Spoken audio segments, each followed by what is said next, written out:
सत्संग की महिमा। एक बार देवर्षि नारद भगवान विष्णु के पास गए और प्रणाम करते हुए बोले, भगवान मुझे सत्संग की महिमा सुनाइए।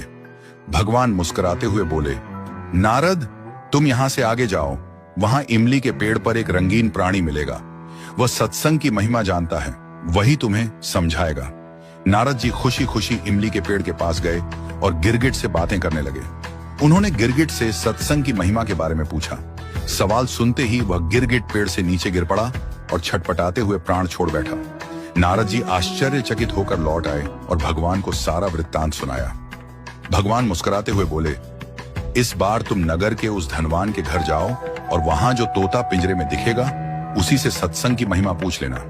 नारद जी क्षण भर में वहां पहुंच गए। उन्होंने तोते से सत्संग का महत्व पूछा। थोड़ी देर बाद ही तोते की आंखें बंद हो गईं और उसके भी प्राण पखेरु उड़ गए। इस बार तो नारद जी भी घबरा गए और दौड़कर भगवान के पास पहुंचे। नारद जी ने कहा, भगवान यह क्या लीला है? क्या सत्संग का नाम सुनकर मरना ही सत्संग की महिमा है?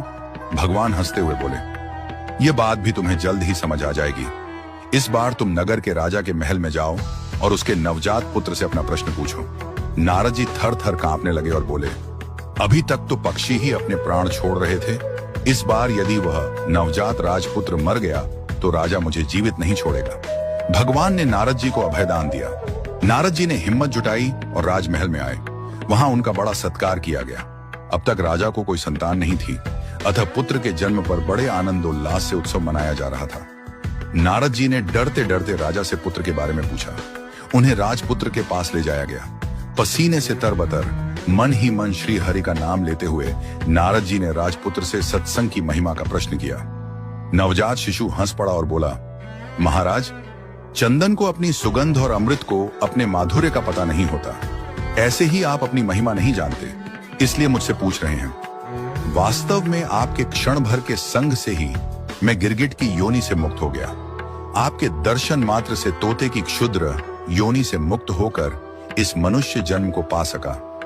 आपके साथ थोड़े से समय के सत्संग से मेरी कितनी ही योनियां कट गईं और मैं सीधे मानव तन में ही नहीं पहुंचा, अपितु राजपुत्र भी बना। ये सत्संग का ही अद्भुत प्रभाव है। हे देव, अब मुझे आशीर्वाद दें कि मैं मनुष्य जन्म के परम लक्ष्य को पा सकूं। और बालक ने भगवान का नाम जपा, ओम नमो भगवते वासुदेवाय। भगवान विष्णु दूर वैकुंठ में मुस्कुरा रहे थे।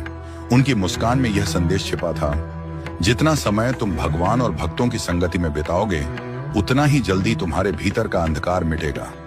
सत्संग